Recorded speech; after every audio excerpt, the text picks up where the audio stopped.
Welcome to Unit 6, Working with Plugins.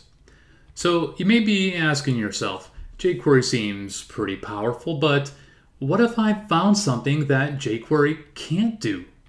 Haha, trick question, jQuery can do everything. Okay, it can't do everything. But jQuery does have a nice way to add support for things that it can't do. This is done via plugins. So plugins are basically a simple way to add new functionality to jQuery.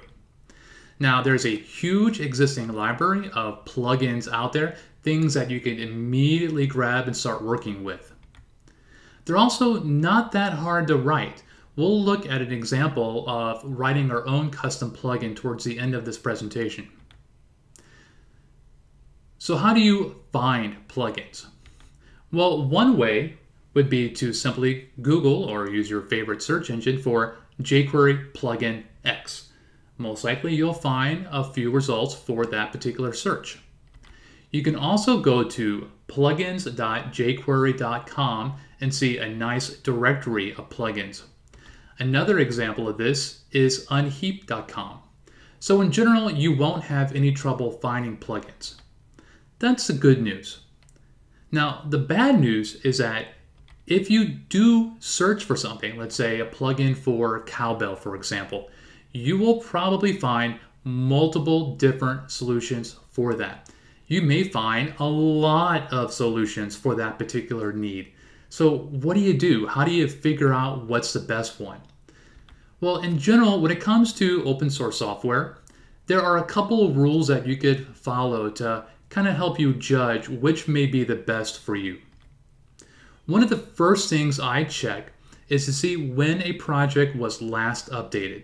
Now, to be fair, a simple plugin could have been updated 2 years ago. It could be done. It could be at a point where it doesn't need anything added to it. It runs great, and there's just no need to update it. But in general, if I see a couple of different results for a particular search, almost always I'm going to go for the one that was updated most recently. The next thing I look at is to see how many open bugs there are for the project. Now, by open bugs, I mean bugs that are reported that have not been responded to. Every single project, jQuery included, definitely has bugs. What you want to pay attention to, though, is how quickly those bugs are resolved. How quickly is the author seeing the bugs and trying to fix them? Finally, you want to look to see if there's a community of people actually participating and using this particular plugin. When you did your search for it, were there a lot of people talking about it, blogging about it? Do you see people using it in their own client-side applications? Basically, if there are a lot of eyeballs on that particular plugin, that means you have people finding bugs, looking for performance issues, adding new features, etc. It's a good indicator of a healthy plugin. So with that in mind, let's look at a couple of plugins. Now, I picked 3 plugins kind of randomly. Some are ones that I've used before, and this is just meant to be a sampling of what's available to give you an idea of the power of plugins. Let's look at our first example. For my first example, I have picked one called Table Sorter, and you could probably guess what it does. I have a table of data, and because I've added that particular plugin, I can now click to sort. This is an incredibly useful plugin. I've built table sorting stuff on server-side applications many times, and having it on the client side is a heck of a lot easier. So what does the code for this look like? Let's take a look at it. Okay, here is our code. You can see the table begins on line 21, and it's just multiple different rows of table cells, etc. To use the plugin, I have to include its file, was one JavaScript file, and then once I've done that, I've basically extended jQuery. So look what I did on line 12. I ran a selector, my table, and I called .tableSorter on it. And guess what? That's it. All the functionality is in the plugin.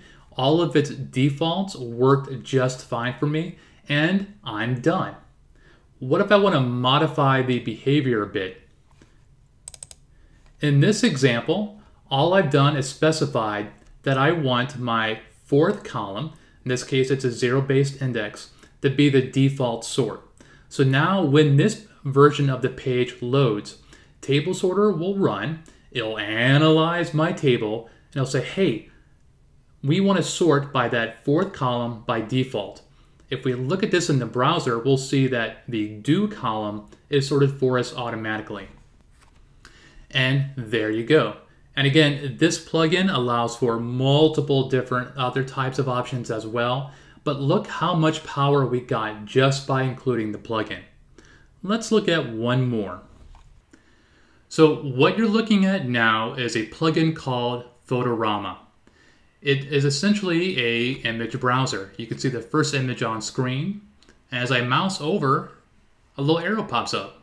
I can click it and essentially start browsing multiple different images. So what's the code behind this look like? Let's take a look. So this plugin is a bit interesting. It actually works by default by looking at a class.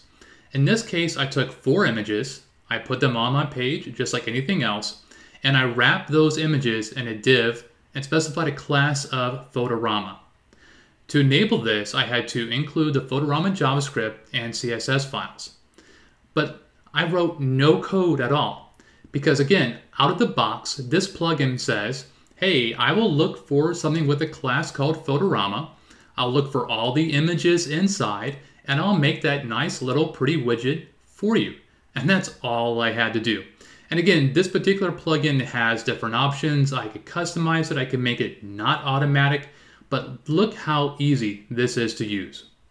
Let's do one more last example. For the final example, we're going to look at a form validation plugin. Now, earlier in this series, you saw us build our own form validation. We kind of, built that up by hand. There's also a really good plugin that does this out of the box. So when I submit, I can see all types of errors show up, etc. Now let's take a look at what this code is like. Okay, so here is the form that we just saw on screen. Inside I have multiple fields with a few options, including required, including a type, a minimum length for the name. And in order to enable this, I simply take my code and say, find that form and run .validate. This plugin did everything you saw for me out of the box. It added the rules, it added the error messages, it added all the logic. If I were to type a name and not have 2 characters, it supports that as well. And again, I get a lot of functionality right out of the box. And this particular plugin also allows me to customize pretty much every single thing you saw. So the takeaway from this is that plugins can do a lot for you out of the box. They could be highly customized as well. And they really, really allow you to build powerful stuff pretty darn quickly. So how do you write a plugin? Well, the simplest thing to do is to add to $.fn. Now, don't forget, $sign represents the jQuery library. .fn is the place within there where you would add your custom logic. There's a few best practices that you'll want to follow to allow for chaining and working with multiple selectors, but you're really kind of allowed to write as bad of a plugin as you want. It's totally up to you. Here is a simple example. I've added to $.fn a function called cowbell. What this will do is modify what it matches with a font weight of bold. In this case, the this refers to the jQuery selector that I ran cowbell on. It's as simple as that. Let's see this running in code. All right, here is that exact same function, cowbell. I've defined it, and I did it in the same file that I'm running. Normally, I'd have my plugin within its own file. And then I do document.ready, find my paragraph, and then run cowbell on it. And that's it. Let's run this in the browser and see what it does. So here's the result, and it's pretty much what you expected, bold text. So it's not a very complex plugin, but I have modified jQuery, and that's kind of cool. Let's look at one more example. In this example, I'm trying to use my plugin along with another part of jQuery, prepend. Now, this is actually going to be broken, and you could probably guess why it's broken because I've commented out one particular line. But let's run this just to confirm it's broken. Now, what's supposed to happen, it'll run cowbell, which is just a boulder essentially, and then it should prepend that text with modified. Let's run this and see how it breaks.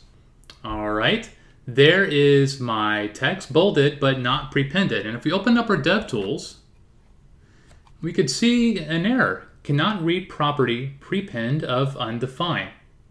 Well, going back to our source code, you could probably guess what went wrong.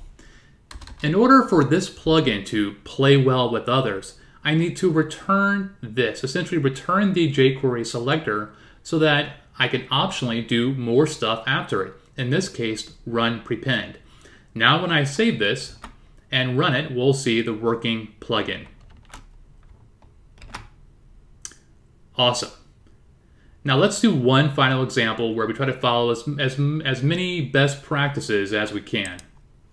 So I've made a couple of different changes here. Let's try to do it from the inside out. One of the first things I did was kind of break out the arguments I'm passing to .css. I've set a property and a value, and that's just kind of optional, but I like this style because that way, if I'm using the prop value multiple times, I could change it in one place. The next change I did was to wrap all the code in an IIFE. IIFE is a immediately invoked function expression. It's this part right here and this part right here. It essentially gives me a scope here, kind of a blank slate, where any variables I create will not leak out. I don't have to worry about prop and value overriding a variable with the same name outside of my plugin area. Finally, one of the things that jQuery can do is not alias itself to the $sign. So in order to support that being possible, I'm actually passing in jQuery as an argument to my IIFE. I set the argument as $, so I still get the nice shorthand, and then I reference that within my code. So this is still quite a simple example, but it follows best practices. The last thing I would do if I want to share this with others is take this code and put it within its own JavaScript file, possibly called cowbell.plugin.js.